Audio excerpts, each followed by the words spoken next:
Pobre dessa igreja falsa que não acredita em Cristo Jesus, que não acredita em Deus, que não acredita nos milagres do Senhor e leva multidões de pessoas a não acreditar, perdendo as almas dessas pessoas no inferno junto com eles. Tem uma parcela de medrosos, covardes, que não falam nada, não defendem o Papa verdadeiro que está preso no Vaticano. Clero covarde. E tem um outro clero que é vendido mesmo. Um clero que trabalha para a Pachamama, um clero que trabalha para o anticristo convertidos ao mal.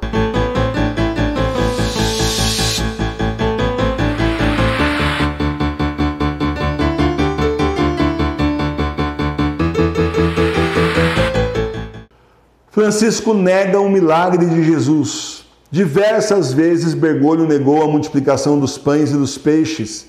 Disse que foi só uma partilha. E assim negou um dos maiores milagres de Jesus. Partilhar, eu partilho o que tenho. Se eu não tenho, não posso repartir com ninguém. E ali Jesus tinha 5 pães e 3 peixes para distribuir por 5.000 homens, mais as mulheres e crianças que o seguiam. E é claro que não era possível partilhar nada nessa situação. E então acontece o milagre.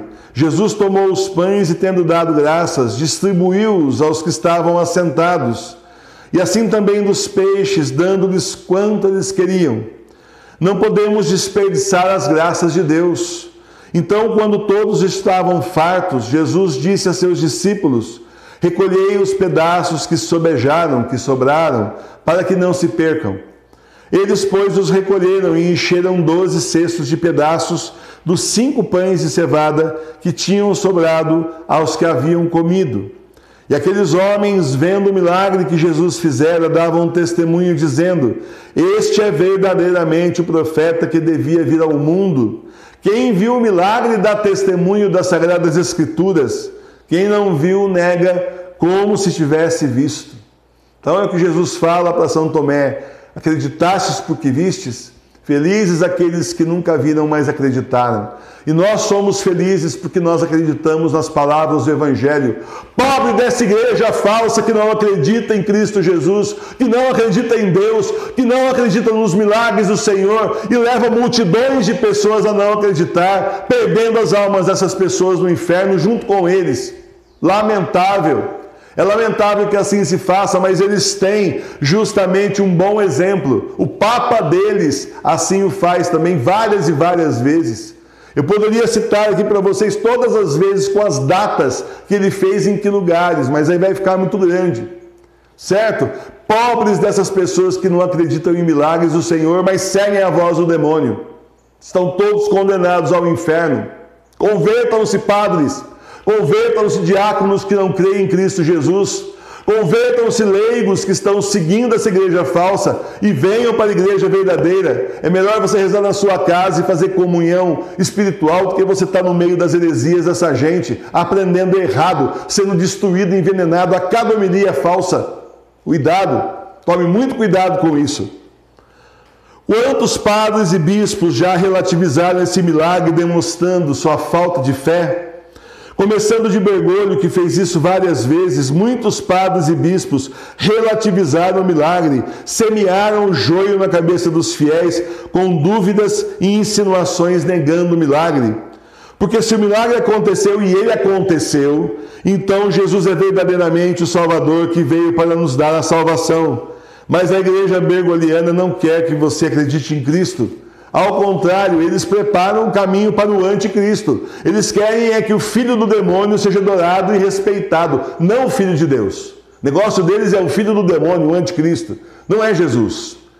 E como o diabo é um macaqueador de Deus, eles criaram uma religião falsa que à primeira vista parece a igreja católica, mas que não resiste a um olhar mais de perto, aguçado e crítico.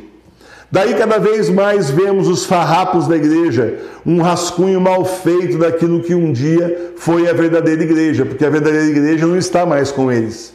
O Senhor faz novas todas as coisas e Ele trouxe a sua igreja para aqueles que têm fé, salvaguardando, resguardando aqueles que acreditam. A maioria massacrante leigos. Alguns padres na Europa já começam a confessar que realmente o Papa é Bento XVI. Tem uma parcela de medrosos, covardes, que não falam nada, não defendem o Papa verdadeiro que está preso no Vaticano, clero covarde.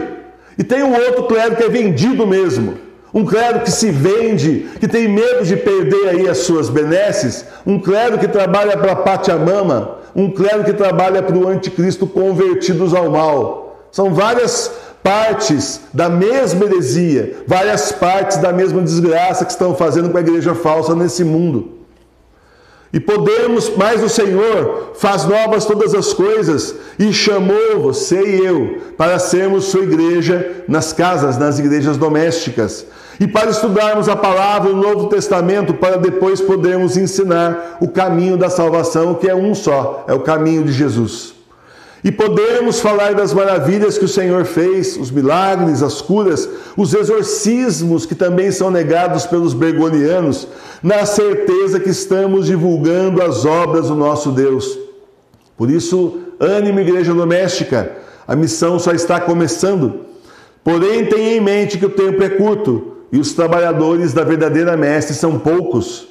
Assim vamos rezar muito, estudar a palavra de Deus e pedir ao Espírito Santo que nos ajude no entendimento. Você não está sozinho. Você tem santos que escreveram livros para te ajudar a entender as Sagradas Escrituras segundo o magistério da igreja, o sagrado magistério da igreja, a sagrada tradição. Como, por exemplo, São Tomás de Aquino, na Cátedra Áurea. Ele simplesmente juntou, a pedido do Papa da época, tudo que os santos falavam, explicavam de cada passagem, trecho por trecho do Evangelho, e juntou isso em livros, são 4 livros, a Cátedra Áurea. Então você pega a Cátedra Áurea aqui, pega o Evangelho aqui, você começa a ler com a família, você já vê aqui a interpretação dos santos ao longo dos séculos. Maravilhosa obra. Tem também aí Santo Afonso Maria de Ligório com suas meditações diárias sobre o Evangelho do dia. Sim, muito espiritual, maravilhoso mesmo. Muito bom. E assim estaremos em sintonia com a verdadeira igreja de 2000 anos, bebendo na fonte do Sagrado Magistério, da Sagrada Tradição, das Sagradas Escrituras, para poder ensinar o verdadeiro caminho de Jesus a esse mundo que caminha para o fim, nesses tempos do Apocalipse. Louvado seja o nosso Senhor Jesus Cristo!